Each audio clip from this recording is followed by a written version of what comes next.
Hey everybody, welcome back to the channel and more bolt action here as we work our way through the last few of the minor nations. Today we're taking a look at the Partisans, an interesting list for sure. Definitely, I'd say more geared towards the thematic side, not necessarily like top tier competitive, but hey, who knows. A fun list nonetheless, though, and really gives you, as far as hobbying goes, some interesting options too, on just putting them together and really having a unique looking force. But they can be a fun list to harass your opponents with as well. So let's jump in. They have some army special rules. Battlefield knowledge.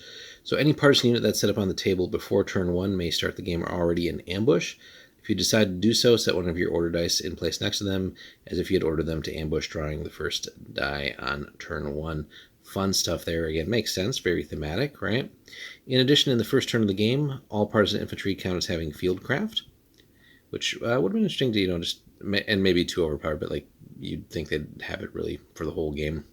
But anyway, for the first turn. So, and then while attempting an outflanking maneuver as described in the bolt action rulebook, they ignore the -1 modifier for the order test. Again, plays right into the theme of them, right? They're all there to harass the enemy with unconventional warfare and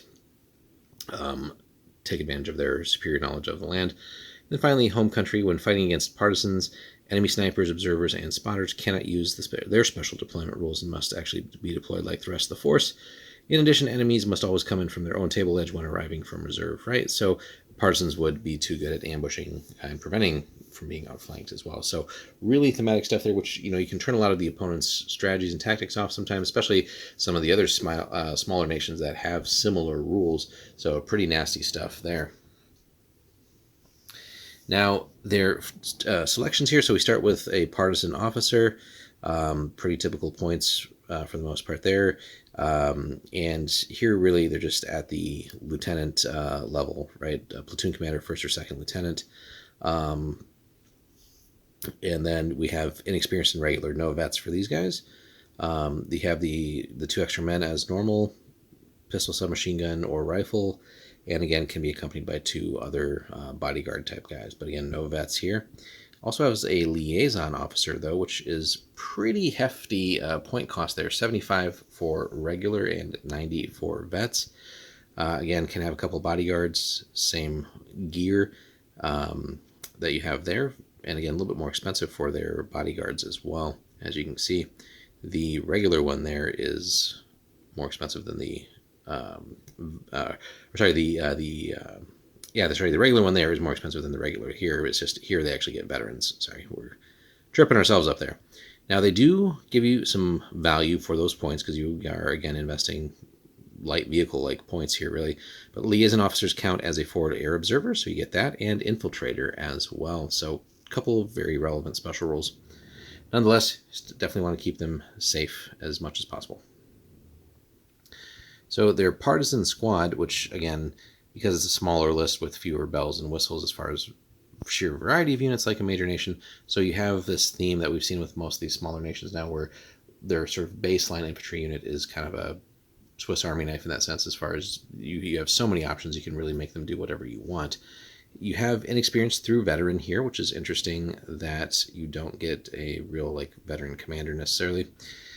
But anyway, starting off with an NCO and 4 men, they all have rifles as stock. And then here's the cool thing, because you can really like build some like horde type lists. You can have up to 15 additional men with rifles at 7 a pop for inexperienced, 10 regular, and 13 for vets. So a 20-man regular unit, right? You'd be at 200 points baseline there.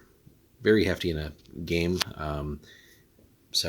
But that being said, even in a decently sized game, let's say 1,000 or more for sure, you can have a couple of maxed out units and really have as many, if not more, bodies on the table than your opponent would. Not necessarily better units in that sense, but you really could pack a lot of guys on the table here. Anyway, up to 3 guys here can add a shotgun, replacing their rifles for 3 points. So definitely some really good close-up work, which I think, you could go with kind of more of the smaller units and just have kind of like very specialized squads. So take like the baseline 5-man squad here, add the shotguns in, and make them kind of like more assault type guys just to get in close and do some damage. You also can go with the submachine gun route for another point there, so 4 points per model. and that's actually any man. So you could have a horde of SMG guys coming at you. So if you can deliver that up close and then unleash on an opponent, that's going to be pretty frightening. You can also bring in an LMG as well, so 15 points there. And then one can have a Panzerfaust. Everybody could have anti-tank grenades, which obviously gets very expensive for a huge unit. But if no additional men are purchased, the 5-man squad can actually be engineers too, which is, again, another wrinkle there, very exciting. And just for plus 5 points total, not 5 per man as you might expect. So that's a neat idea as well. So we could go tank hunters, which, again, you could also have that in the 5-man squad if you want. Engineers, if you want to go that route. Shotguns, and then they have this particular profile, which seems very far for the range, but range 18, one shot, no pen modifier, but has the assault rule. So pretty cool stuff there, but I don't know. That's one thing that's always bothered me a little bit with some of the ranges and bolt action. Shotguns being 18 inches versus like what they're saying for like SMG range and stuff like that, and hell, even the assault rifles. So there's just some things here. So, but nonetheless, I mean, range 18's plenty fine. You're still going to want to get up close, right? And between that and the SMGs, you have some frightening firepower in these squads, whether you go small or large. So actually a really neat squad that, again, can do just about everything. So then we get to the other side. Again, they have a lot of the other sort of more specialized units.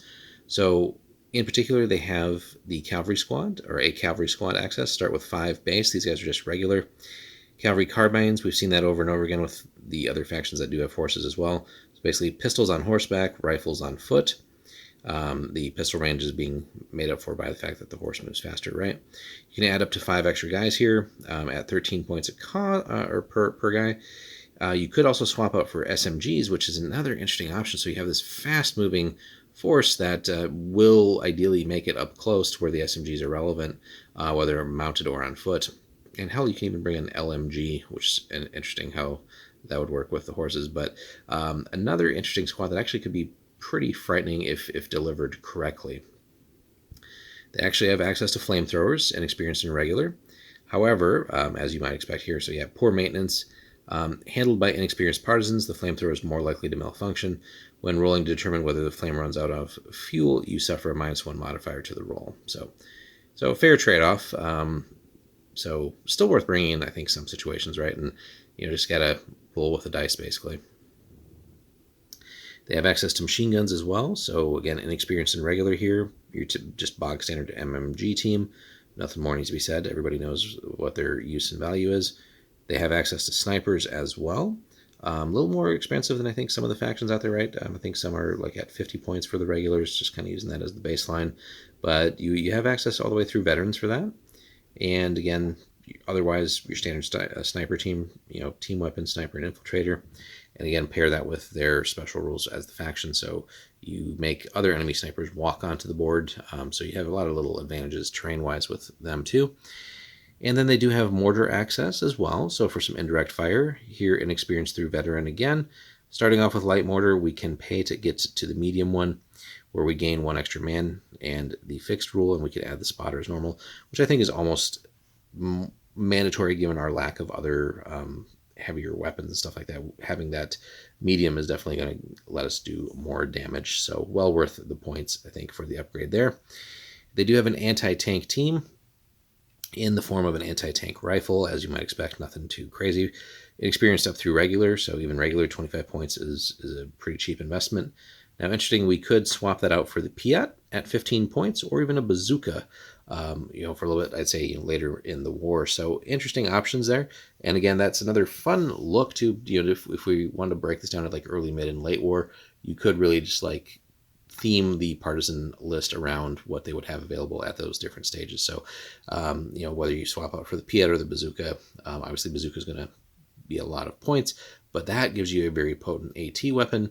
And again, everything more or less with these guys is going to be infantry based, not so much anything for vehicles.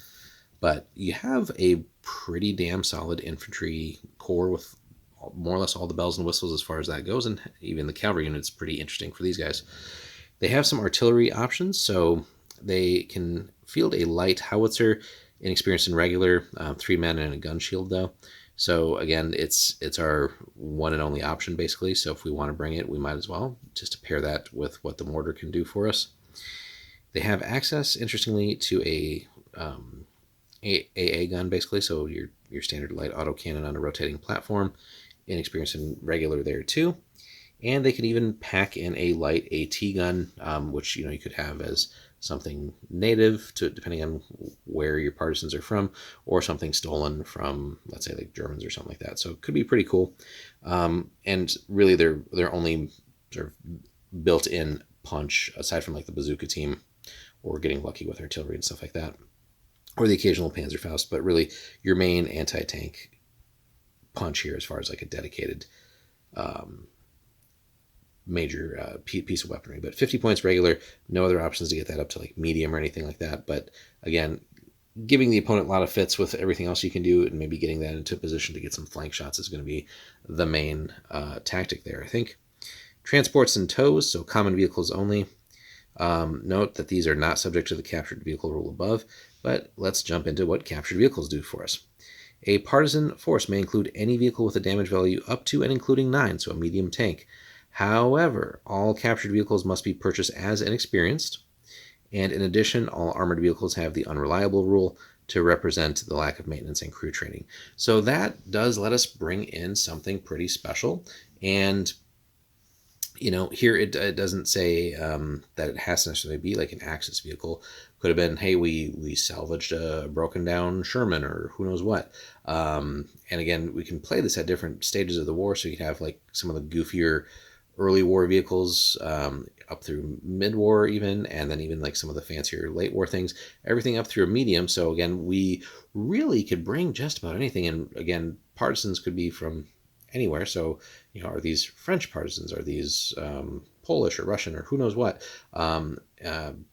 We have so many different options for that. And really, again, as I said at the beginning of the video, a fun list for the hobbyist for sure, and just in everything you can do and field in that. And really, especially like with this capture vehicle, we could make it, pretty battle damaged, but also look like it's been kind of just half-ass maintained, and really have some fun with that. So we do get to bring something pretty potent here, and the fact that it can really more or less be anything up through, again, medium, gives us a lot of different choices. And really we can spring on the opponent just about anything there that satisfies those criteria. So fun stuff as well. That can be kind of our ace in the hole, but again, unreliable and inexperienced. So those will play into it. So it's gonna fail us at the wrong time, of course, but just the fact that we can bring that too, and again with all the other shenanigans that the list can do, is actually a pretty fun little force. So definitely something worth considering. If you're tired of like just the same old game all the time, getting into like the partisans really again is just a huge variety of fun stuff to try out as a hobbyist. And really if you get down to what the list can do and some of the buffs you get as a faction, some of the things you turn off for the opponent, can really actually be pretty potent if you kind of get this all down and really like run the list super effectively. I'd definitely give any major nation a fit, or anybody else really. But I think some of the things where you will lack, those will kind of show at the wrong times, and can let you down. But again, in capable hands and with good dice rolls, I think this could be a fun list. But let us know, guys. Have you collected partisans? What have you focused on? Any neat hobby things that you've done with your lists? Let us know some memorable moments. Hit us up in the comments, like and subscribe, and we'll see you in the next one.